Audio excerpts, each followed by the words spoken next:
Hermanos, buenos días. Vamos a dar comienzo en esta mañana a la escuela dominical. Gloria a Dios, tenemos la oportunidad de tener un estudio en esta mañana.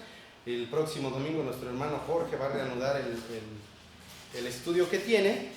Y bueno, también para compartirles, vamos a tener este estudio dividido en 2 domingos. Este va a ser el primero y el siguiente va a ser dentro de 2 domingos, ¿sale? Para que lo tengamos presente. Vámonos a la palabra de nuestro Señor Dios. Vamos a abrir Romanos 10, 13 al 20. Vamos a darle lectura a Romanos 10, 13 al 20. Romanos 10, 13 al 20. Le voy a dar lectura. Ustedes me siguen con la mirada.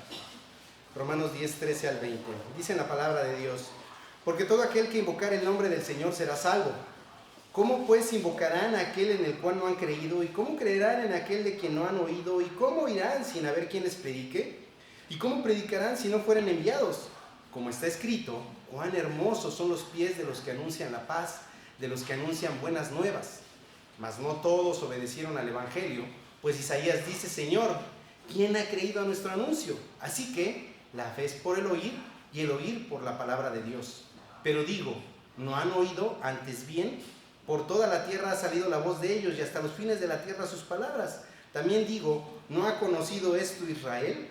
Primeramente Moisés dice: yo os provocaré a celos con un pueblo que no es pueblo, con pueblo insensato os provocaré a ira. E Isaías dice: resueltamente fui hallado de los que no me buscaban, me manifesté a los que no preguntaban por mí. Bueno, pues miren, esta porción de la palabra de nuestro Señor hace alusión precisamente a la misión principal que tenemos como creyentes. Que una vez más sabemos cuál es: el evangelio. Esa es la labor principal que nosotros tenemos. Y hay que tener presente una cosa: Cristo Jesús no murió para restaurar nuestro matrimonio. Cristo Jesús no murió para sanar nuestras enfermedades. Cristo Jesús no murió para darnos la mejor vida que podamos tener hoy. Cristo no murió para hacerme fuerte ante las adversidades. No murió por eso Cristo. Cristo murió para salvarnos de nuestro pecado. Para eso murió Cristo. ¿Cuál es el propósito entonces de Cristo en nosotros? Que seamos mejores personas ante el mundo y que todo el mundo nos envidie y que todo el mundo quiera ser cristiano. No. Que tengamos la mejor vida ahora, como les dije, que tengamos muchas bendiciones de Dios y tengamos coches, casas, dinero, poder, fama. No. Cristo nos salvó con un único propósito. Él lo decidió así, para que nosotros seamos siervos suyos para predicar el evangelio. Muchas veces esta porción nosotros la tomamos como en el sentido de: no, pues es para los misioneros, para los hermanos misioneros, porque ahí dice claramente: ¿cómo irán si no fueren enviados? ¿Y cómo sabrán si no hubiera quien les predique? Y pensamos en automático misiones, los hermanos que se nos van a otro país, los hermanos que están en otros estados y que están predicando el evangelio. Pero no, todos, absolutamente todos los que somos salvos hemos sido llamados a predicar el evangelio. Y hermano, hermana, usted mismo, yo ya no necesito contarle las situaciones del mundo en el que vivimos. Estamos en el año 2023, han pasado menos de 2000 años que el Señor vino. Y sin embargo ya estamos cerca de esos 2000 años que él vino. Pero los tiempos cada vez están peores. Cada vez están peores. Cada vez vemos más la maldad. Cada vez vemos más desbordado todo. Y esto tiene apenas escasos 100 años, si ustedes se ponen a pensar. Porque si nos ponemos a estudiar la historia, cómo vivían los hombres en el año 1900. En el año 1900 en 1850 comienza la guerra industrial, y es donde comienza a desarrollarse todo lo que hoy día conocemos como una cuestión de industria, toda nuestra era moderna. Pero antes, de 1850 para atrás, el hombre era exactamente lo mismo. Plantaba, sembraba, vivía, etc. Se movía lentamente. Y cuando empezamos a escudriñar en la palabra que dice el Señor, las señales antes del fin, empieza a decir muchas cosas como: van a andar de acá para allá tan rápido, la ciencia aumentará, y empezarán a haber señales y empezarán a haber muchísimas cosas. Y la mayor referencia que nosotros tenemos es Sodoma y Gomorra, porque sabemos que Dios trabajó con tipos en la palabra de Dios, y el Señor habla acerca de Sodoma y Gomorra, y vemos cómo es que era Sodoma y Gomorra antes de su destrucción. Homosexualismo a todo lo que daba, por ejemplo, uno de ellos nada más por contárselos. Iniquidad por todos lados, maldad, deseo, los hombres dejándose llevar única y exclusivamente por sus deseos y sus concupiscencias, porque al final lo único que importa es lo que yo siento y lo que yo quiero. Estamos viendo un tipo de lo que está sucediendo ahora. Cada vez el Señor está más cerca. Cada vez estamos más próximos a llegar al momento en el que el Señor va a venir en el arrebatamiento, o vamos a fallecer y nos vamos a reunir con Él. Y aquí es donde surge la pregunta: si el Señor Jesús viene hoy, ¿está usted preparado para estar delante de Él en el juicio? Acuérdense, nosotros somos cristianos y nos toca estar en el tribunal de Cristo, donde vamos a ser juzgados por nuestras obras, pero no nuestras obras de, ay, fui una muy buena persona y le di de comer a un perrito, o ese perrito que tenía calor lo dejé meterse o entrar. No, tus buenas obras son predicar el Evangelio. ¿Van a estar ustedes preparados para estar delante de Dios y el Señor les diga, ¿predicaste el Evangelio? Te puse a este amiguito, te puse a esta amiguita, te puse a tu compañero de trabajo, te puse a tu vecino, te puse a tu vecina, te puse a la persona de al lado del camión, te puse... ¿Tú sabías? ¿Lo hiciste? ¿Estamos preparados? Es por ello que nosotros como cristianos, hermanos, yo sé que aquí en la congregación estudiamos doctrina, y mucha doctrina. Pero ¿cuál es el propósito de estudiar toda esa doctrina? Yo recuerdo mucho a mi padre que me lo decía cuando él estaba todavía en vida. Él me decía, hijo, no hay que ser como una chinche. Yo decía, ¿qué pasó, jefe? Pues, ¿cómo que una chinche? ¿Cómo es la chinche, hijo? Pues la chinche se pesca, chupa, y se hace gorda y gorda y gorda y gorda y gorda y gorda y gorda y gorda. Se te hace un animalote lleno de sangre. ¿Qué otra cosa hace? No hay que ser como una chinche con el conocimiento de la palabra de Dios. Si estás estudiando doctrina, si estás estudiando, es para que lo apliques, para que vivas, para que enseñes a otros, para que evangelices. Para eso estás aprendiendo, para eso Dios te está dando la cabeza. Entonces, hoy, hermanos, el tema de esta mañana es lo que como creyentes debemos de estar estudiando constantemente, y es cómo evangelizar. Tal vez muchos de los que nos encontramos aquí reunidos ya sabemos cómo evangelizar. Cada uno de nosotros va a tener algún estilo, va a tener alguna forma, va a tener... Yo ya sé cómo llegarle a mis amigos, yo ya sé cómo llegarle a mis amigas, yo ya sé cómo llegarle a mis vecinos, pero estoy 100% seguro que entre nosotros, porque sé que así sucede, porque conozco a la congregación, porque conozco a nuestra amada iglesia, muchos dicen, hermano, tengo 5 años en el cristianismo, tengo 10 años, pero puede ir usted a predicarle a mi vecino, puede ir usted a predicarle a mi amigo, porque yo no sé cómo. El objetivo, pues, es que aprendamos a predicar el Evangelio. Ahora, esto no es una lista de cocina, la predicación del Evangelio no es una lista del 1 al 10, pero yo así lo tengo hecho porque para mí es una forma estructural para poder enseñarle a otros. Entonces, es importante que tengamos presente que la enseñanza que vamos a tener en esta ocasión, como les dije al principio, la vamos a dividir en 2 domingos, se compone de 10 puntos principales. Si Dios concede, hoy vamos a ver 5 puntos. Vamos a ir rápido. No, ya comí casi la mitad, pero vamos a verlo muy rápido, muy breve, y es importante que lo tengamos presente. Vamos a orar, hermanos. Primero, Padre Santo, le doy gracias, Señor Dios, porque nos permite poder estar aquí juntos. Gracias, Señor, por su preciosa palabra. Gracias, Señor, porque nos bendice, nos guarda, nos permite poder estar aquí reunidos como hijos suyos para poder ser alimentados por su preciosa palabra. Le ruego, Señor, por favor, que nos guíe en el entendimiento de la misma, Señor, que nos dé sabiduría y que eche fuera todo lo que nos estorba, Señor. Perdone, por favor, nuestros pecados que cada uno de nosotros presentemos delante de usted. Le agradezco, le alabo y le glorifico porque usted es Dios, Señor. En el nombre de su unigénito Hijo, Padre Santo, le doy gracias, mi Señor y Salvador, Cristo Jesús. Amén. Entonces vamos a comenzar por el primer punto. El primer punto, hermanos, es cuando nosotros nos acercamos a una persona, debemos de tener algo bien claro.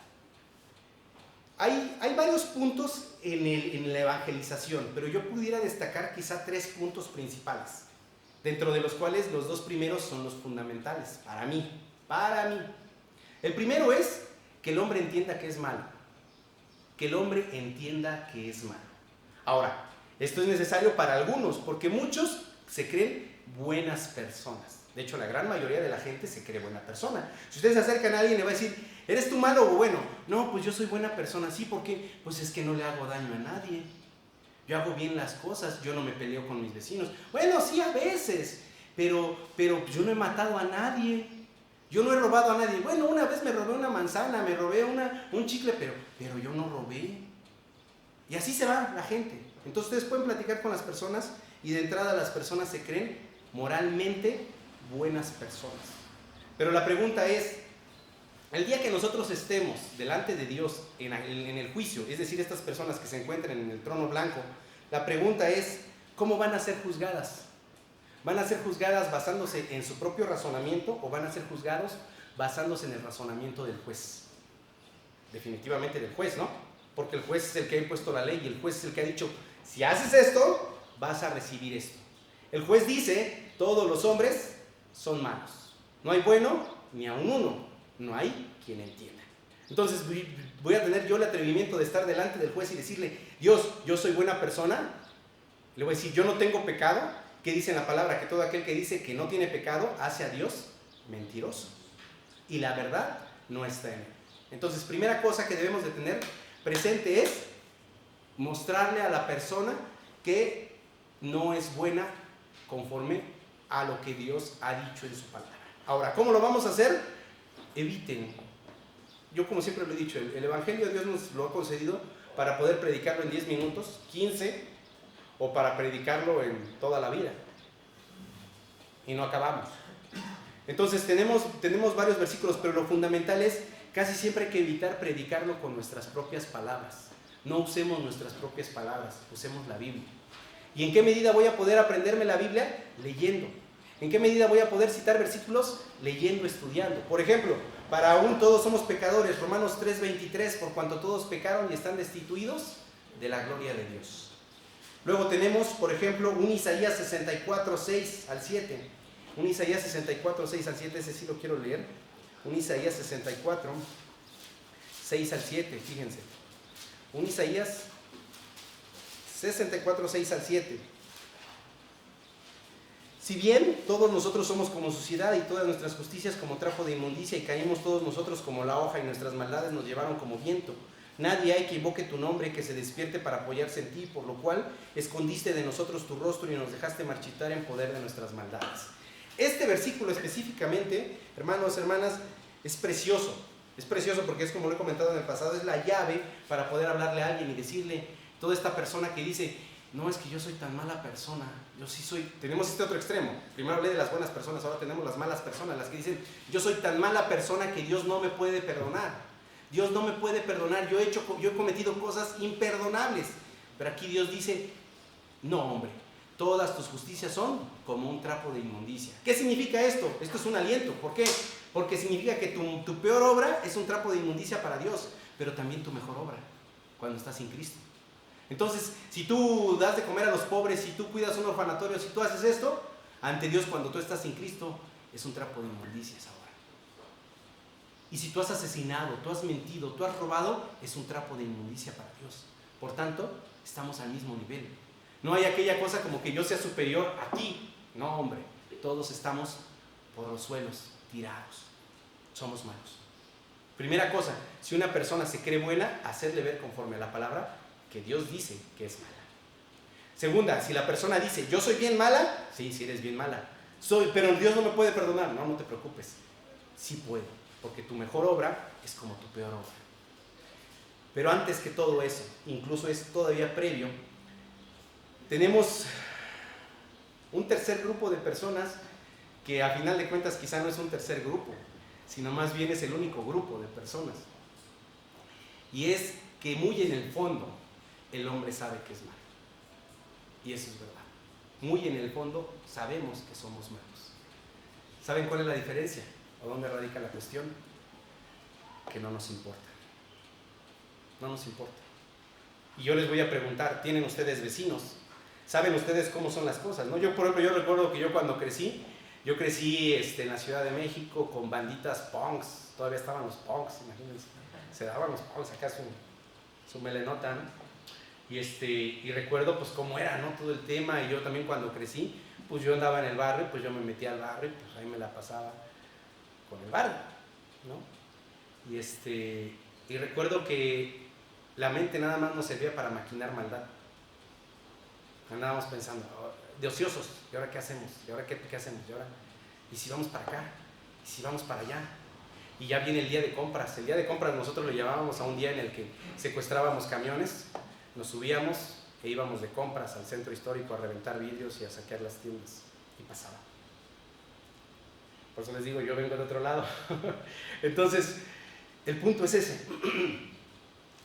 Que sabemos que somos malos, pero no nos importa. ¿Por qué no nos importa? Porque pensamos que no vamos a ser juzgados severamente. Decimos, sí, pues ahí está Dios. ¿Quién es Dios? Ah, pues Dios es un Dios de amor. Dios me ama. Dios ama a todos los hombres. Dios quiere lo mejor para mí. Ah, pues en el día de mañana que yo esté delante de Él me va a perdonar Chuchito, me va a perdonar Diosito. Y eso es lo que quizá el primer punto que quiero que abordemos, y es preguntarnos o enseñarle a la persona quién es Dios. ¿Quién es Dios? Recordaremos, siempre tenemos los cuatro atributos fundamentales de Dios, naturales, que son omnisciencia, omnipresencia, omnipotencia, eternidad. ¿Vale? Omnisciencia, todo lo sabe. Ah, gracias, hermano, es que el calor está bueno. Omnisciencia, todo lo sabe. Omnipotencia, tiene todo el poder. Omnipresencia, está en todo lugar. Eternidad, para siempre. Más aparte, sus atributos morales que conocemos que comparte con el hombre. Pero a mí me gusta más, personalmente, enfocarme en los cuatro principales. ¿Por qué? Porque como Dios no los comparte con nadie, el hombre no alcanza, digamos que los sacas de donde está, para que entiendan, oye, Dios es omnipotente, Él todo lo puede, Él tiene todo el poder, Él creó todo lo que ves, con la pura boca, con su pura voluntad. Él está en todo lugar, no hay lugar del cual te puedas esconder de Él. ¿Eso es bueno? Claro que es bueno, es precioso, pero causa terror a aquellos que están haciendo lo malo, porque no hay nada que pueda estar oculto ante Él. Omnipresencia, omnipotencia, omnisciencia, como les digo, todo lo sabe, en cuanto a futuro, en cuanto a pasado, en cuanto a presente, en cuanto a todo. Y eternidad, pues que tú eres muy breve en esta tierra. Entonces, ¿qué versículos podemos utilizar? Salmo 139, 7 al 10. Por ejemplo, Salmo 139, 7 al 10. Salmos 139, 7 al 10.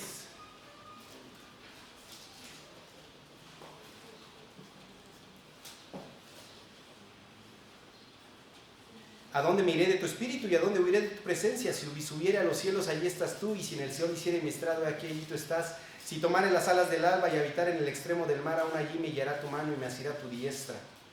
No tengo dónde huir de ti, es omnipresencia del Señor. Daniel 4:35, un Daniel 4:35, por ejemplo, nos dice, Daniel 4:35, todos los habitantes de la tierra son considerados como nada, y Él hace según su voluntad en el ejército del cielo y en los habitantes de la tierra, y no hay quien detenga su mano y le diga, ¿qué haces? Salmo 139:4, les voy a dar algunos. Salmo 139:4, ya estaba yo en el 139. Pues aún no está la palabra en mi lengua, y aquí, oh Jehová, tú la sabes toda. Ahora, esto es solo por mencionar algunos, pero precisamente en la mañana estamos estudiando con nuestro pastor Job, y precisamente yo estoy haciendo así eso de que ya vamos a llegar al 37, ya vamos a llegar al 37. Bueno, de hecho sí, pero comienza desde el 36. Entonces ya digo, ya vamos a llegar al 37, ya vamos a llegar al 37. ¿Por qué? Porque para mí Job, desde el 36 hasta el 40, es Dios hablando. El mismo pastor se los ha dicho.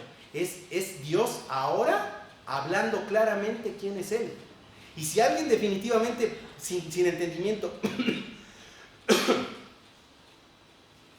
incluso con entendimiento, puede venir a conocer quién es Dios, lean esa porción de Job.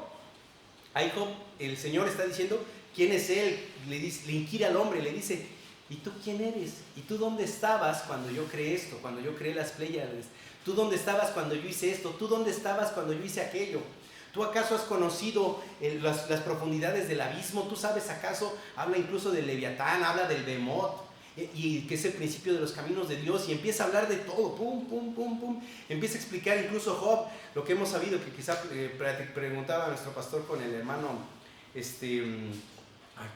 se me fue su nombre, con nuestro hermano Gustavo, que preguntaba acerca de que la tierra está sujeta sobre la nada y que cae el agua del cielo, y todo este tipo de cosas. Job es un libro impresionante, porque habla acerca de quién es Dios. ¿Qué hace esto? En la medida en que el hombre entiende quién es Dios, su jactancia se va a ir hacia abajo. Su soberbia se va a empobrecer. El hombre va a empezar a entender que es menos que un grano de arena del mar. El hombre va a entender que no es nadie, que no es nada. Que el hombre, su brevedad en la vida es muy rápida, pasa prontamente. Entonces, tengo muchos versículos, hermanos, pero solamente les cité algunos. Como les digo, pueden leer incluso Job 42:2, que habla acerca de que Dios todo lo puede. Un Job 36-40 que explica quién es Dios, de la boca misma de Dios, para que ustedes puedan predicarle esto a la gente. Que la persona entienda quién es Dios. Y en la medida en la que entienda cómo es el juez al que él se va a enfrentar, podrá entender la gravedad de su pecado, la gravedad de quién es él. El segundo punto, como les decía, que comencé con ese, pero realmente es el segundo, es todos somos pecadores. Que no hay justo ni aun uno, no hay quien entienda. ¿Ok? Tercer punto, acerca de la paga del pecado. Es decir, primero, si el hombre entiende que Dios es bueno, si el hombre entiende que no puede escapar de Dios, que Dios es soberano, que Dios es eterno, que Dios es inmensamente grande, y después entiende en el segundo acerca de que Él es un pecador perdido, que no tiene forma de estar ante un Dios santo o en la presencia de un Dios santo, y que por causa de su pecado va a tener una paga por causa de ese pecado. Si fijan, tenemos una secuencia. ¿Quién es Dios? Todos somos pecadores. Hay una paga de mi pecado. Romanos 6:23. Porque la paga del pecado es muerte. Muerte. Muerte física, muerte espiritual. Muerte. No hay más. Muerte. Y muchas veces, de forma lamentable o triste, no pensamos o no meditamos en la muerte. Yo sé que muchos de los que estamos aquí, muy probablemente Dios nos dio convicción de pecado por medio de la muerte. Porque en algún momento nos frenamos y empezamos a meditar. Híjole, les quiero compartir. Rumbo a mi casa hay una funeraria, o había una funeraria. Era un edificio grande, que desde que vivo en Guadalajara vi esa funeraria. La veía. Siempre tenía un vitral grande con unos ataúdes ahí colocados. Y yo pasaba y siempre volteaba, porque ahí justamente está un semáforo, entonces veía los ataúdes y todo. Funeraria. Recientemente la vaciaron la funeraria, ya. Y hoy día ya tiene un letrero la casa, es una casa de 3 plantas, grande, y dice se vende o se renta para usos comerciales. Y de pronto, en una de esas ocasiones que me detuve en el semáforo, me quedé meditando y dije, caray, una buena casa, un buen lugar, un buen todo. ¿Me animaría a vivir en una funeraria? Me quedé pensando. Y en automático comienzas a pensar, o yo me dije, pues era un lugar en el que recibían cadáveres, en el que trataban cadáveres, en el que metían congeladores muy probablemente. Y fue por años, y años. Y me acordé de otra nota que leí hace como un medio año, yo creo, acerca de un problema que hubo en Sinaloa con otra funeraria, que se quejó la gente, porque resultó que había tanto muerto que la funeraria ya no se daba abasto. Entonces sacaban los cuerpos al patio en bolsas negras y les ponían hielo, pero pues es carne muerta. Entonces dicen que era una pestilencia horrible y que todos los vecinos se quejaron y buscaron la forma de controlar a esos cadáveres. No voy muy lejos, ¿se acordarán lo que pasó aquí? Acerca de un tráiler que habían contratado el CEMEFO, y que cuando se puso todo muy crítico, ahí por Tlajomulco fueron y tiraron las cajas de tráiler y estaba toda la pestilencia en los fraccionamientos de alrededor. ¿Se acuerdan? Y me quedé pensando, y de pronto, una vez más, pensé en la muerte de este cuerpo. Y muy pocas veces pensamos en la muerte. Muy pocas veces. Estamos bien metidos Híjole, es que lo que pasa es que le quiero hacer una actualización a mi teléfono, me quiero comprar tal vestido, me quiero comprar tal cosa, me gusta mucho el programa de televisión, ya estrenaron la película fulanita, ya pum pum, nuestra mente está metida en todos los rollos de este mundo y a veces no nos damos cuenta que va a llegar el momento en el que tengamos que partir. Entonces, en la medida en la que nosotros seamos sensibles a que esto es temporal y que realmente va a llegar el momento de nuestra muerte si Cristo no viene antes, eso nos lleva a preocuparnos por los de al lado. Nosotros tenemos la vida asegurada. ¿Por qué? ¿Por mí? No, por Cristo. Porque Cristo ya nos aseguró que tenemos la vida eterna. Pero, ¿y el de al lado? ¿Y el de al lado? Y va a llegar el momento en el que ese de al lado se va a convertir en un cadáver. Y yo mismo me voy a convertir en un cadáver. Va a llegar el momento en el que voy a tener que estar siendo embalsamado, abierto, metiéndome líquidos y estando en un féretro. Este cuerpo, yo no, yo voy a estar con Cristo. Y sé que usted también, porque ha creído en Cristo. Pero si nosotros hablamos de la muerte a la gente, creo que eso puede abrirles los ojos así como nos lo abre a nosotros, ¿no? Y eso que nosotros estamos en Cristo. Estamos en Cristo. Quizá nos da miedo ese brinquito, porque es lo desconocido. A veces me lo imagino como cuando veíamos, éramos niños y veíamos en las películas que un animalito o una persona caía en el río y era arrastrado contra sus fuerzas y seguía llegando y te ponen la toma y te muestran la cascada. Una cascada enorme, una cascada gigante. Y está batallando con todas sus fuerzas, pero por más que batalla, no puede contra el río. Y el río lo lleva. Y a veces yo así imagino la vida. Y va a llegar aquel momento en el que vas a caer. ¿Y qué es lo que te da pavor? Esa caída, ese brinquito, ese saltito. Es el que nos da pavor. A los que estamos en Cristo, nos da alegría. Temor, quizá de pronto es ese momento. Pero en esa medida, pues, tratemos de predicarles a otros el evangelio. Hablemosles de la muerte. Entonces, la paga del pecado es muerte. Apocalipsis 21:8. Apocalipsis 21:8 nos habla precisamente acerca de quienes no podrán estar delante del Señor. Apocalipsis 21:8. Pero los cobardes e incrédulos, los que no creen, los abominables y homicidas, los que son abominables, son horribles, son homicidas, matan gente, los fornicarios y hechiceros, los que usan su cuerpo para cuestiones sexuales y también para invocar demonios, los idólatras y al final todos los mentirosos, los idólatras, todos los que idolatran a alguien que no es Dios. Y uno pensará, esto es precioso para explicarle a alguien más también. Digo precioso porque habrá quien diga, no, yo no soy idólatra, yo no soy hechicero, yo no soy fornicario, yo nunca he matado a nadie, yo no soy homicida. Pero Dios cierra con un broche así, perfecto. No vas a poderte escapar. Y dice, y todos los mentirosos. ¿Quién de entre nosotros no miente o mintió? No podrás escapar. Eres pecado. Entonces todo esto nos sirve para nosotros hablarle a la gente y mostrarle, eres pecador, eres malo ante los ojos de Dios. Y dice claramente ahí, dice, después de los mentirosos, ¿qué van a tener? ¿Van a tener el cielo? ¿Van a estar en la morada de Dios? No. Dice, tendrán su parte en el lago que arde con fuego y azufre, que es la muerte segunda. Es clara la palabra. Entonces eso también nos puede servir para poder predicar a otros. Tenemos más versículos, Proverbios 8:36, Mateo 10:26 al 33, etc.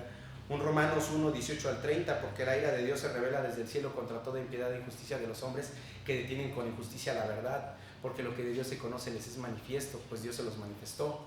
Toda esta porción en la cual nosotros le podemos explicar a alguien, ¿sabes qué? Dios claramente dice que Dios va a dejar caer su ira sobre ti. ¿Por qué? Porque eres pecador, por tu pecado. ¿Qué es el pecado? Pues saber hacer lo bueno, no hacerlo, ir en contra de la voluntad de Dios. Entonces ahí tenemos el tercer punto, que existe una paga por causa de su pecado. Y el cuarto punto, voy a repasar los títulos para que los tengan presente. Primero, ¿quién es Dios? Segundo, todos somos pecadores. Tercero, la paga del pecado. Cuarto punto, nadie puede salvarse a sí mismo. Nadie puede salvarse a sí mismo. O sea, en la medida en la que nosotros le expliquemos a alguien, no te puedes salvar a ti mismo. No puedes tú, porque tienes mucho la idea de, sí, es Cristo quien me salvó, más mis obras.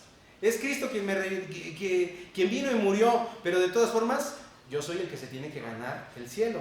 Tengo que hacer buenas obras para que Dios al final sopese mis obras y diga, panzaste, órale. O ¿sabes qué? Pasaste con honores. A ver, te voy a dar tu diploma de excelencia. No. Entonces es enseñarle a la gente, a las personas, que nadie puede salvarse a sí mismo. Y por eso tenemos un Romanos 3:20. Por ejemplo, un Romanos 3:20. Dice en la palabra, ya que por las obras de la ley, ningún ser humano será justificado delante de él, porque por medio de la ley es el conocimiento del pecado. Entonces, ¿qué está diciendo ahí? Primero, no te puedes justificar por las obras de la ley. Sí, es que, ¿cuál es la ley? Los 10 mandamientos, que no son 10 mandamientos. Recordemos, siempre se me olvida el número, si son 636 y ahora se me olvida. 613. ¿Cuánto? 613. 613, gracias hermano. 613. Son 613 los mandamientos, donde se destacan siempre los 10 principales. Entonces ahí dice claramente de Dios, ningún ser humano es justificado por guardar las obras de la ley. Ninguno. Es que yo no maté, es que yo no forniqué, es que yo no adulteré, es que yo... No vas a ser justificado por eso. Sino que dice el Señor, porque que ¿para qué es la ley? Es para el conocimiento del pecado. Incluso más adelante Pablo lo dice. En una de sus epístolas Pablo dice, porque yo no sabía lo que es la envidia si la ley no lo dijera.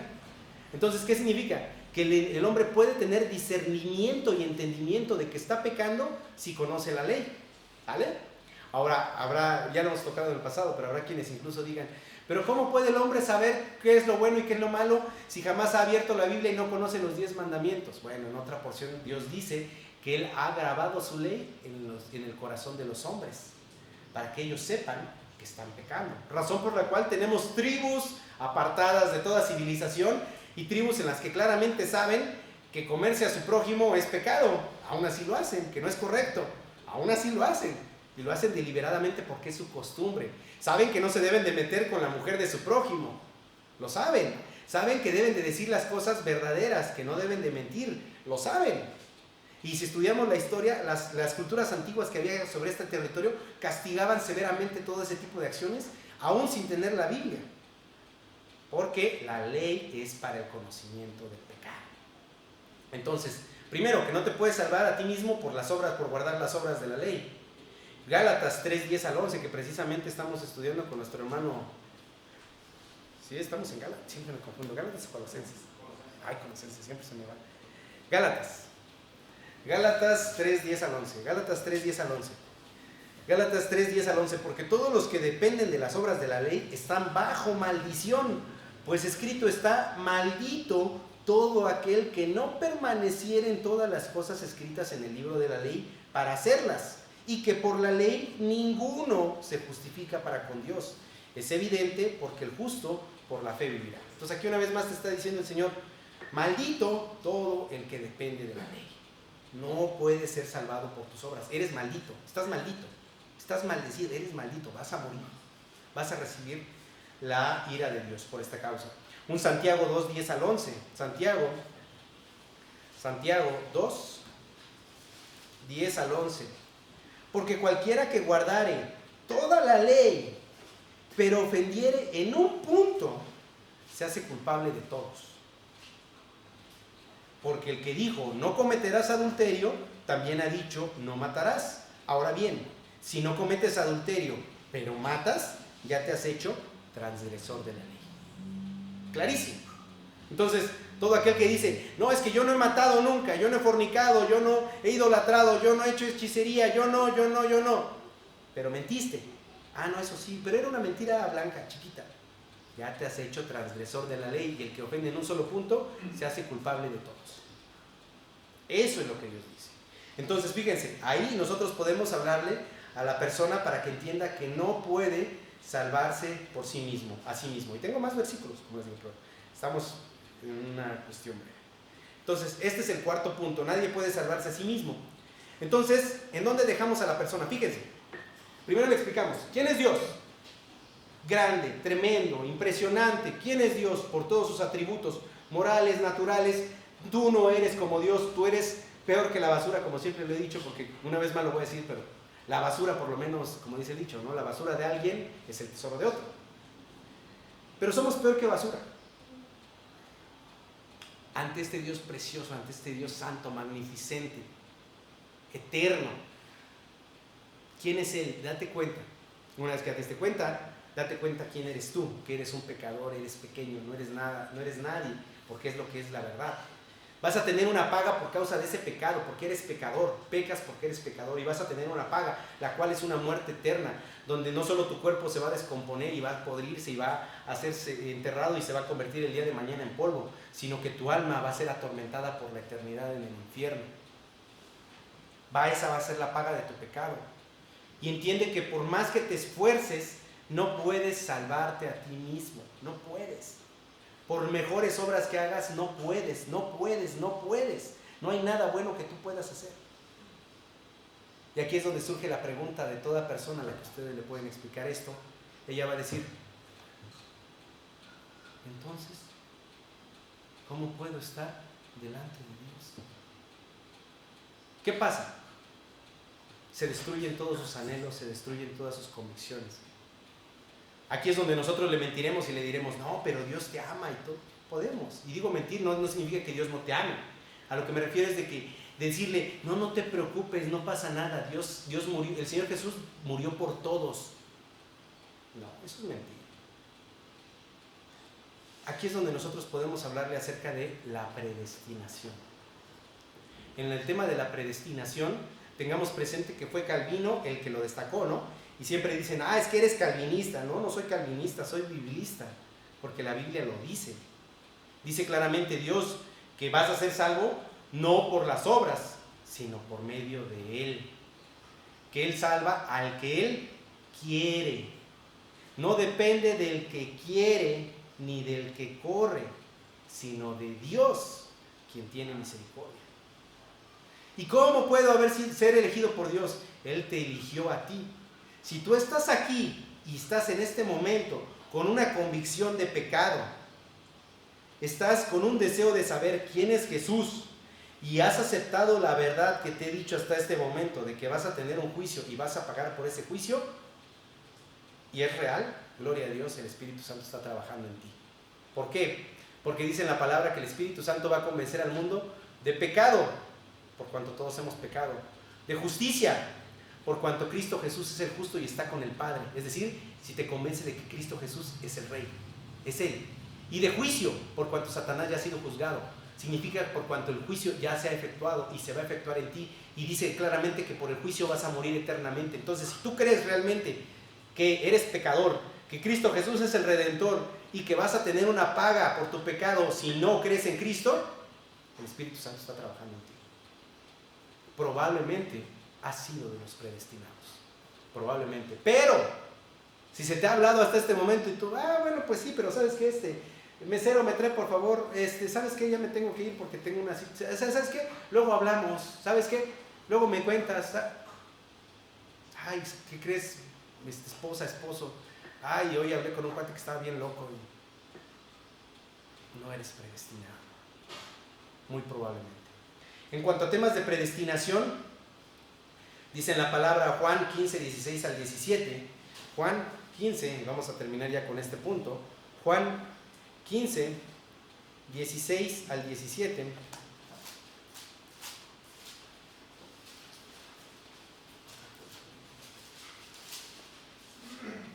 No me elegisteis vosotros a mí, sino que yo os elegí a vosotros y os he puesto para que vayáis y llevéis fruto, y vuestro fruto permanezca, para que todo lo que pidiereis al Padre en mi nombre, Él os lo dé.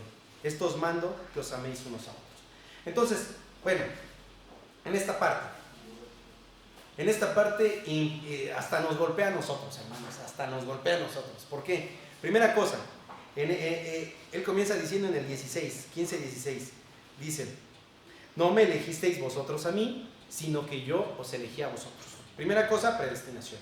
Tú no me elegiste, hombre. Si tú crees que tú estás viniendo a Cristo por tu propia voluntad, no. Yo te elegí. Y tú estás viniendo porque yo te elegí. Pero ahí la segunda parte, esa sí nos pega a nosotros, que es el motivo de lo que estamos estudiando ahorita. ¿Y para qué me eligió Dios? ¿Para qué me eligió el Señor? Y os he puesto para que vayáis y llevéis fruto. ¿Qué es fruto? Almas. Predique el Evangelio, habla el Evangelio, para que vayas y prediques el Evangelio.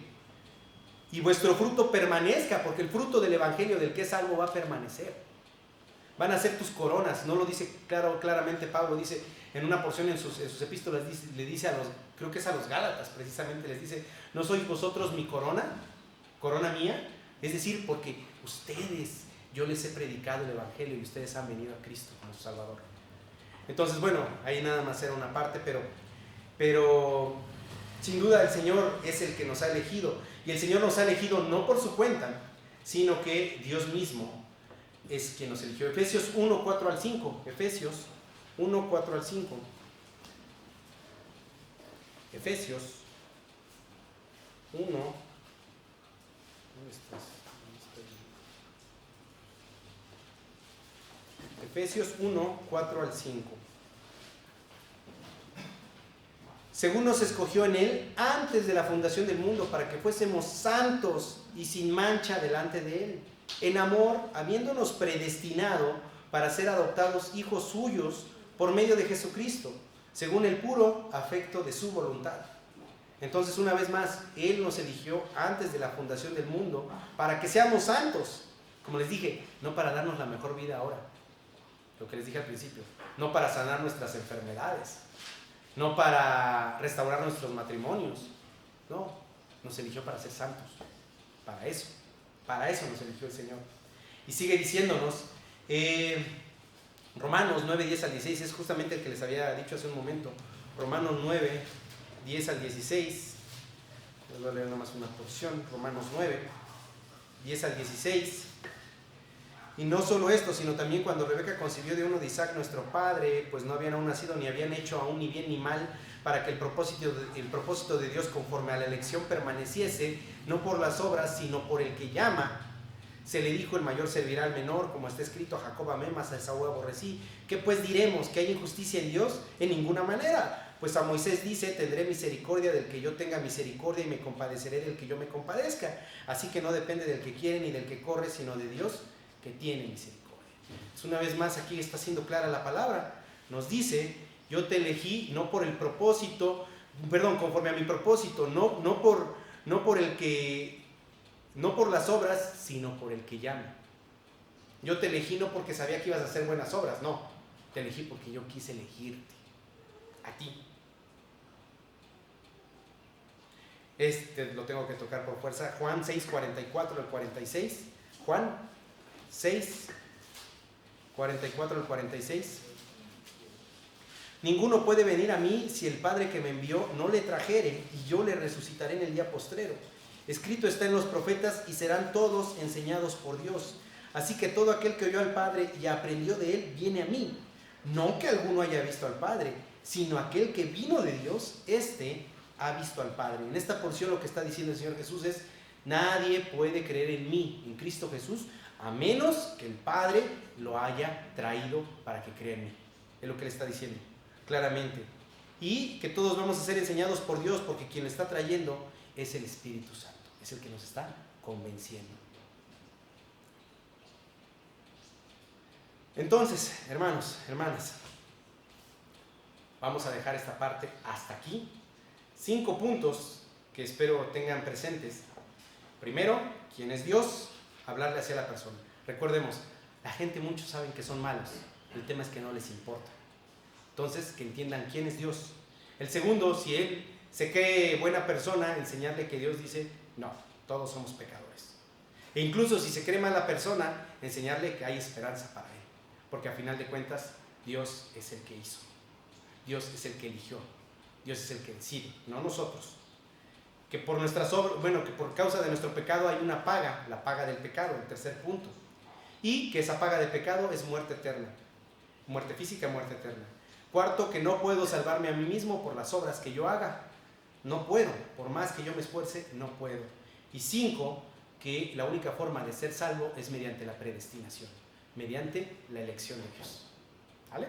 Vamos a dejarlo aquí, nos quedan otros 5 puntos, dentro de los cuales solo 4 son principales en este sentido, pero el quinto también es importante. Entonces, vamos a orar en esta mañana. Padre Santo, le doy gracias, Señor mío, por la oportunidad que nos ha dado de poder estar aquí juntos. Gracias por su preciosa palabra, Señor. Le ruego, por favor, que nos guíe y nos conceda poder regresar con bien a nuestros hogares, Señor, que en un momento más que vamos a tener la enseñanza del servicio matutino, Padre, quiere usted, por favor, utilizar a mi hermano quien va a traer el mensaje, Padre. Y le ruego, por favor, porque todo lo que hemos hoy escuchado, aprendido, Señor, quede grabado en nuestra mente, Señor, presente en nuestro corazón también, Señor, con amor fraternal para poder predicarle a todos aquellos que aún no le conocen, Señor, y la razón por la cual usted nos ha llamado. Quiere usted que así sea y le doy gracias en el nombre de su Santo Hijo unigénito, mi Señor, Rey y Salvador Cristo Jesús. Amén.